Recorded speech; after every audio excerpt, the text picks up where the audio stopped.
40 ہجری کو جب رمضان اپنے اختتام کو جاتا رہا تو امام علی علیہ السلام بار بار فرماتے رہے، پوچھو کیونکہ عنقریب تم اپنی نظروں سے مجھے دیکھ نہیں پاؤ گے۔ پھر بار بار روتے رہو گے کہ کاش آج علی ہوتے، اس سے ہم یہ سوال پوچھتے۔ اور یوں امام علی علیہ السلام بیٹیوں اور بیٹوں کے گھر میں بار بار افطار کرتے رہے۔ جب 18 روزے کے افطار کا وقت آیا تو آپ نے اپنے بیٹے حسن سے کہا، جاؤ اپنے بہن ام کلثوم سے کہو کہ آج اس کا بابا اس کے پاس روزے افطار کرے گا۔ بی بی ام کلثوم امام علی علیہ السلام کے لیے دور نمک اور جو کی روٹی کا اہتمام کرتی۔ جیسے ہی امام علی علیہ السلام اپنے بیٹے کے گھر پہنچے تو آپ کی بیٹی نے دسترخوان بچھایا۔ افطار کا وقت قریب آنے لگا۔ امام علی علیہ السلام جیسے ہی دسترخوان پہ بیٹھے تو آپ نے اپنے بیٹے کو دیکھ کے فرمانے لگے، اے میرے بیٹے کلثوم، کیا تم نے کبھی دیکھا ہے کہ تمہارے بابا کے دسترخوان پہ ایک دام سے زیادہ دام موجود ہو؟ یہ 3 دام کیوں رکھے ہیں؟ اے کلثوم، اس زمین پہ سینکڑوں اللہ کے بندے رہتے ہیں جو ایک دام بھی پیٹ بھر کے نہیں کھاتے، اور میں ان کا امام 3 دام کھاؤں۔ ان میں سے 2 دام اٹھاؤ اور کسی مستحق کو دے دو۔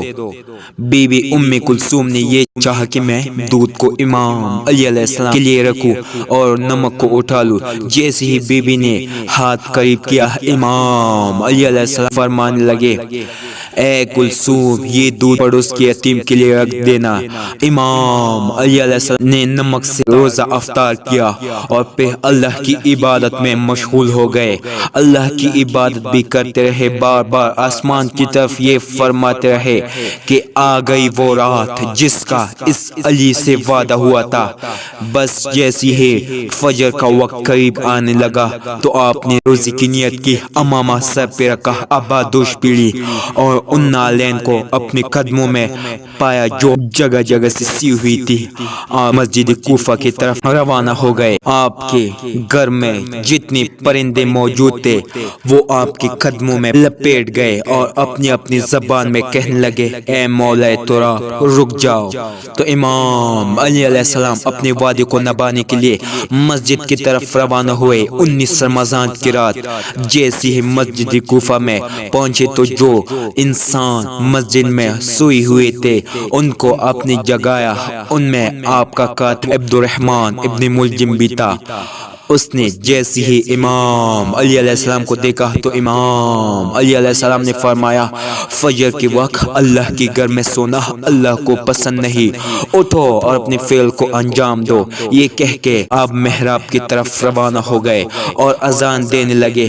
آپ کی آخری اذان جیسے ہی کوفی کی گلیوں میں گونجی تو ایک اور اورامبر پایا گیا۔ ہر کوئی رونے لگے کہ آج آسمان کا روح عجیب لگ رہا ہے۔ امام علی علیہ السلام بعد اذان جیسے ہی اللہ کی عبادت کے لیے مصلی پہ پہنچے، قیام کیا، رکوع کیا، سجدے پہ گئے تو عبد الرحمن ابن ملجم جو اپنے ساتھ ایک تلوار چپ کے آیا تھا، آپ جیسے ہی سجدے پہ گئے تو اس ملعون نے سجدے کی حالت میں آپ پہ وار کیا۔ بس جیسے ہی آپ کے سر پہ ضرب کا لگنا تھا تو امام علی علیہ السلام نے فرمایا، فستو برب کعبہ، مجھے کعبے کی قسم کہ آج یہ علی کامیاب ہو گیا۔ مسجد میں اورامبر پایا گیا۔ آپ کے سر کے خون سے مسجد کا محراب رنگین ہو گیا، آسمان سر ہو گیا۔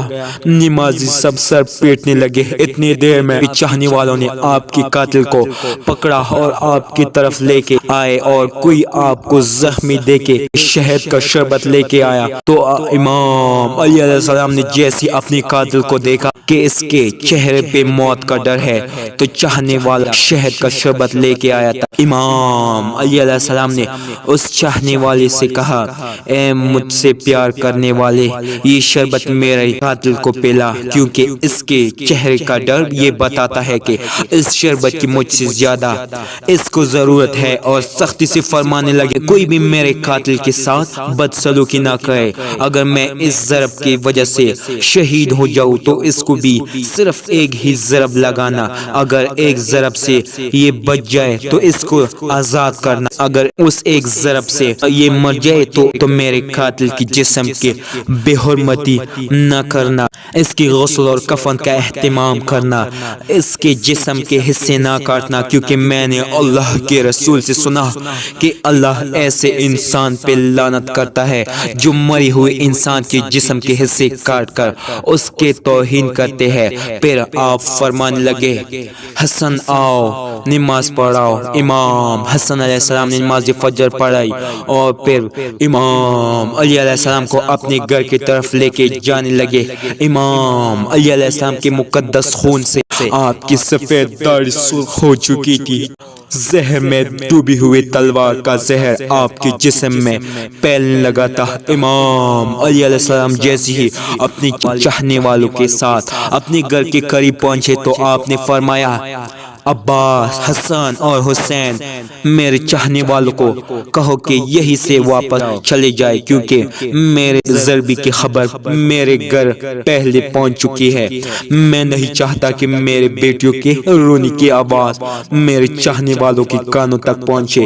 تمام صالحین کو اپنے اپنے گھر کے لیے واپس پلٹایا گیا۔ امام علی علیہ السلام جیسے ہی گھر پہنچے تو بی بی زینب اور ام کلثوم رونے لگے۔ آپ کی گھر میں ایک اور آرام برپایا گیا تو آپ نے فرمایا، گھبراؤ نہیں، اللہ کے ہر فیصلے میں مصلحت ہوتی ہے، بس آپ بستر بیماری پہ آئے۔ طبیب نے دیکھا تو رو رو کے فرمانے لگے، امام علی علیہ السلام کے جسم مبارک میں زہر پھیل چکا تھا، جتنا ہو سکے امام علی علیہ السلام کو دودھ پلایا۔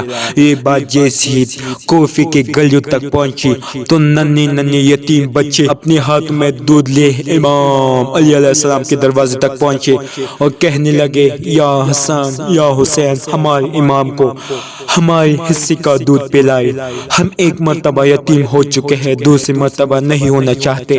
آپ بستر بیماری پہ مسلسل اللہ کا ذکر کرتے رہے۔ جیسے ہی وہ 19 رمضان کا دن گزرا، 20 رمضان کا رات آئی، آپ نے فرمایا کہ میرے حجر میں کوئی بھی نہیں آئے گا، کیونکہ اس دنیا کے جنات میرے زیارت کو آنے ہیں۔ جب 20 رمضان کا دن طلوع ہوا تو آپ نے فرمایا، جاؤ حسن جاؤ، میرے چاہنے والے کو بلاؤ۔ جیسے ہی آپ کے چاہنے والے آپ کے قریب پہنچے، وہ دیکھے امام علی علیہ السلام کا چہرہ مبارک پوری جسم میں زہر پھیلنے کی وجہ سے زرد ہو چکا ہے۔ آپ نے فرمایا، پوچھو آج بھی علی تمہارے ساتھ ہے، کیونکہ میں زمین کے رستوں سے زیادہ آسمانوں کے رستے جانتا ہوں۔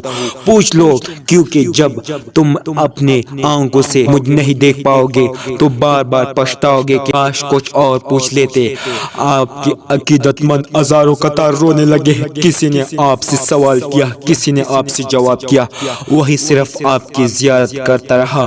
جب سارے لوگ چلے گئے تو پھر آپ نے فرمایا، حسن ہمارے پورے خاندان کو جمع کرو۔ جب سارے خاندان کے افراد آ گئے، آپ فرمانے لگے، اب اس خاندان کا وارث حسن ابن علی ہے، جو حسن کہے وہ تم سب ماننا۔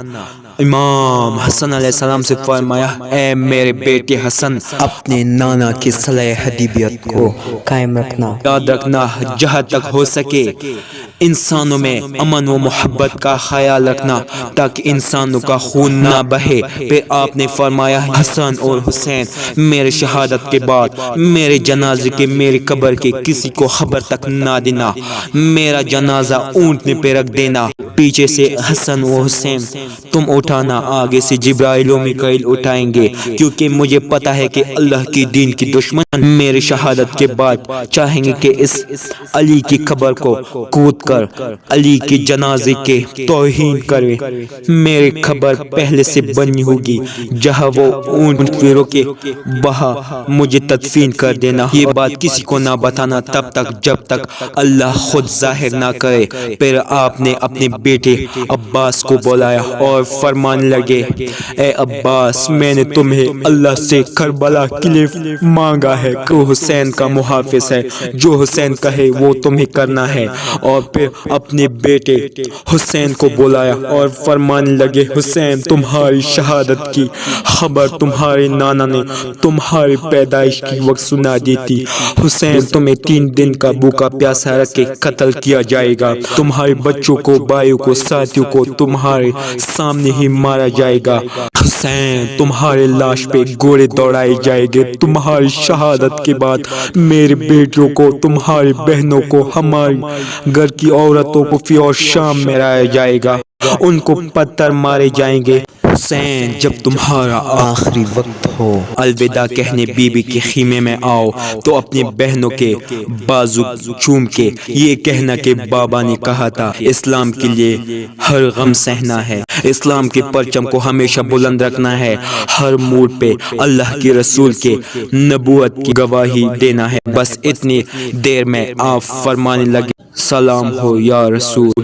گھر میں ایک اور اورام برپایا گیا، سب فرمانے لگے یا علی کیا ہمارے ساتھ رسول پاک ہے؟ تو امام علی علیہ السلام نے فرمایا ہاں اللہ کے رسول اور تمہاری ماں بی بی فاطمہ الزہرا مجھے لینے آئے ہیں۔ یہ کہہ کے آپ نے اپنی مبارک آنکھیں بند کر دی اور گھر میں ماتم کی صدائیں بلند ہو گئی اور یوں حسین یتیم ہو گئے۔ آپ کی شہادت کے بعد آپ کی وصیت پہ عمل کی، آپ کی وصیت پہ عمل کرتے ہوئے آپ کے جنازے میں کسی کو بھی شریک نہیں کیا۔ آپ کا جنازہ پیچھے سے حسن اور حسین نے جیسے اٹھایا تو آگے جبرائیل و میکائیل اٹھانے لگے اور ایک نورانی اونٹنے پہ سوار کر دیا۔ حسن و حسین جبرائیل و میکائیل کے علاوہ کسی کو خبر تک نہیں، خاموشی سے اس اونٹنے کے پیچھے چل رہے تھے۔ جیسے ہی کوفے سے تھوڑا سا آگے گئے ایک چمکیلے پتھر پہ وہ اونٹ رک گئی، اس پتھر کو ہٹایا گیا تو وہ ایک قبر پہلے سے بنی ہوئی تھی اور اس پہ لکھا ہوا تھا کہ یہ قبر اللہ کے نبی نوح نجی اللہ نے بنائی ہے۔ اللہ کے اس ولی کے ذریعے میری کشتی کو نجات ملی ہے، میری کشتی کو نجات ملی ہے۔